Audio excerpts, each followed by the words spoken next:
Ó, dá para fazer um monte de coisa ainda para descrever isso aqui. Bom, primeira questão. Qual é a solução dessa equação? Y igual a cosseno de ômega t mais φ. A gente já sabe qual é a solução, que é exatamente a mesma equação que a gente já resolveu antes. Como é que a gente vai achar as constantes A e φ? A e φ são determinadas pelas condições iniciais,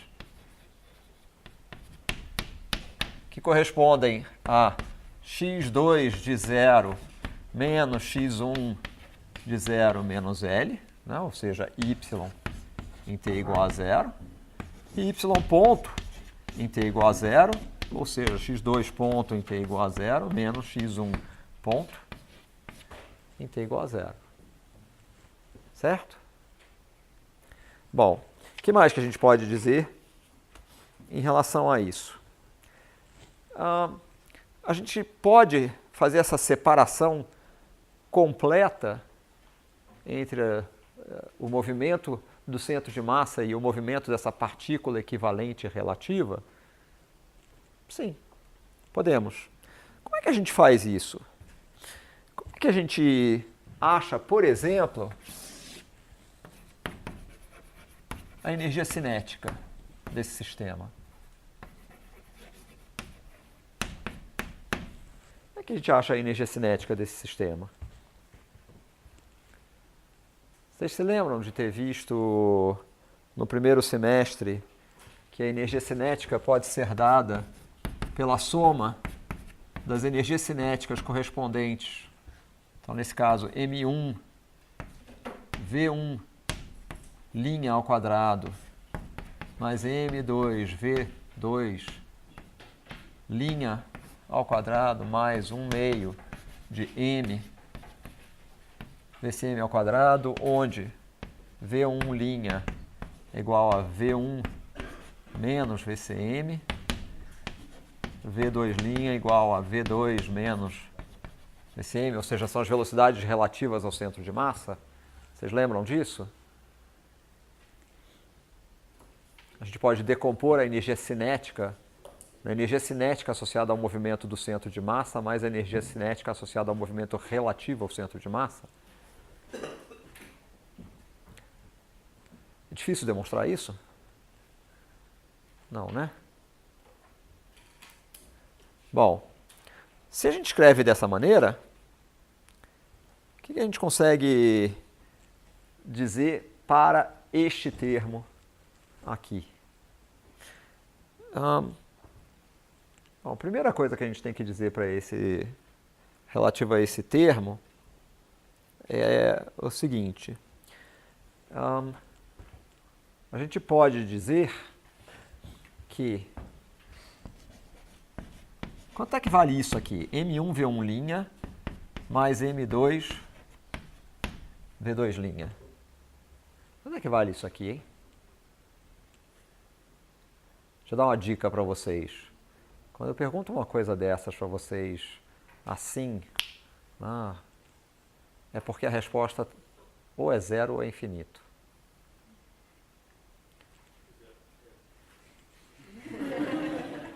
Ok, aí vem a segunda pergunta. Por quê? Porque esse é o momento total do sistema em relação ao centro de massa. Mas o centro de massa é o centro de momento do sistema. Ou, dito de outra maneira, esse é o momento do centro de massa em relação ao centro de massa. Isso é identicamente nulo, óbvio. Então, isto aqui é identicamente nulo. Se isso é identicamente nulo, a gente pode aproveitar esse fato para expressar, por exemplo, eu posso pegar essa equação aqui, vamos ver, escrever aqui V, CM, deixa eu ver se eu quero escrever desse jeito. Eu vou escrever isto aqui como V2 menos VCM, que é equivalente a V1 menos V1 linha.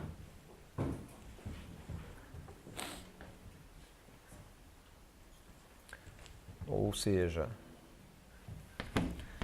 V2 menos V1 mais V1 linha. Isso. Tá bom? Quando eu escrevo isso,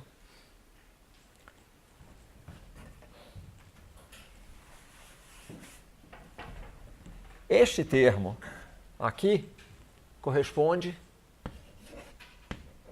a y ponto. Certo? Sim, tá bom. Esqueçam. Isso. Bom, não preciso apagar isso, mas eu vou simplesmente substituir isso aqui, V1' V1 menos M1, V1, M2, V2 sobre M. Ok? Ou M1 mais M2, V1, menos M1, V1, menos M2, V2, sobre M. Estão de acordo com isso? Só o que eu fiz foi substituir a expressão da velocidade do centro de massa. Tá? Peguei e multipliquei o numerador e o denominador, tá, pela mesma coisa, M1 mais M2. Então, o que isso vai fazer é que este termo aqui vai embora, sobrou menos M2 sobre M, V2 menos V1. Ok? Bom, então, V1' é menos M2 sobre M, y ponto. V2' vai ser M1 sobre M, y ponto. Ok? A gente sabe esse valor aqui, evidentemente, por causa dessa condição aqui. Tá bom? Ok.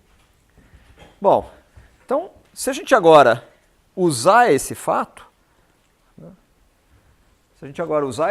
e escrever isso nessa expressão aqui, K correspondente ao movimento relativo, 1/2. Então, vamos lá. M1 que multiplica M2 ao quadrado sobre M ao quadrado, y ponto ao quadrado, este termo ao quadrado, mais M2 que multiplica M1 ao quadrado sobre M ao quadrado, y ponto ao quadrado. Tá bom? Bom, mas agora eu posso colocar em evidência aqui 1/2. Vamos lá. M1, M2 sobre M.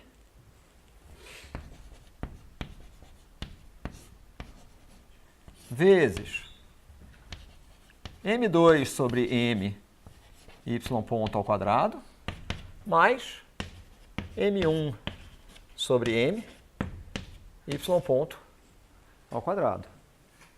Certo? Estão acompanhando ou não?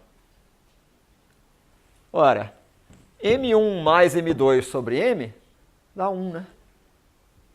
Que M é M1 mais M2. Então, isso aqui é simples. Isso aqui, vocês já reconheceram, é μ. É simplesmente 1/2 de μ, y ponto ao quadrado. Ah, tá bom. Qual é a energia potencial nesse sistema? A força está escrita ali em cima, né? K módulo de x2 menos x1 menos L, ou menos K vezes x2 menos x1 menos L, né? Ou seja, menos KY. A força é menos KY, qual vai ser a energia potencial? 1/2 de KY ao quadrado, né? Então a gente tem uma energia cinética dada por isso, uma energia potencial U igual a 1/2 de KY ao quadrado, que significa que a gente pode descrever esse sistema como simplesmente uma partícula equivalente, cuja coordenada é a coordenada relativa dos dois blocos, né, com massa reduzida. Separa completamente o problema no movimento do centro de massa e o movimento dessa partícula relativa, se quiserem. Ok. Bom, e claro, né, a gente percebe que isso aqui vai ser constante no movimento? Esse termo? Não. Esse termo vai ser constante no movimento? Deixa eu mudar a pergunta. De quanto que esse termo vai variar no movimento? Muito boa resposta. Nada. Porque a velocidade do centro de massa é constante. Então a energia nesse problema se conserva separadamente, a porção da energia relativa ao movimento do centro de massa, a energia relativa ao movimento relativo dos dois blocos. A gente pode separar completamente o problema, né, descrever de maneira completamente independente. Tá bom.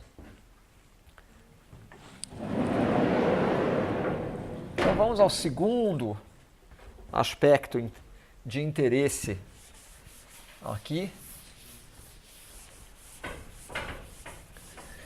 A relação entre o movimento circular uniforme e o movimento harmônico simples.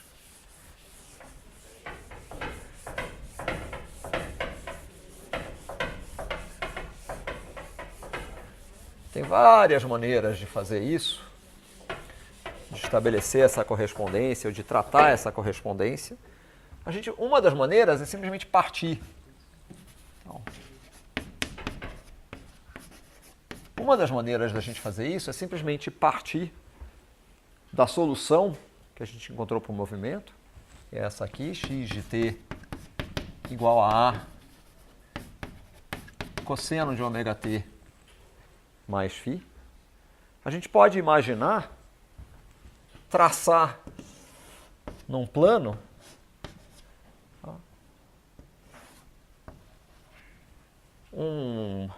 se quiserem um vetor, se quiserem simplesmente um segmento de reta com um comprimento A e dizer, bom, esse ângulo aqui corresponde a essa fase, então esse ângulo vale ômega t mais φ num instante de tempo t, e evidentemente que essa projeção aqui corresponde a x igual a cosseno de ômega t mais φ. Ora, a gente já tratou disso aqui, né? Esse arco vai variar linearmente no tempo. Se ele varia linearmente no tempo, significa que esse ângulo, né, vai dar voltas, esse segmento vai dar voltas, né, sempre no mesmo intervalo de tempo. O tempo que ele leva para dar uma volta completa sempre vai ser o mesmo. Logo, esse movimento é um movimento circular, a distância à origem sempre vai ser a mesma e é uniforme. Outra maneira é a gente simplesmente dizer, bom, isso aqui, no fundo, isso é uma maneira de descrever o movimento circular uniforme em coordenadas polares. A gente diz que a distância à origem, o nosso vetor R, tem uma componente associada à distância à origem e uma componente associada a um ângulo com um eixo pré-determinado. Tá bom. Descrevendo em coordenadas polares, como é que a gente descreve o movimento circular uniforme? R é constante, né? E φ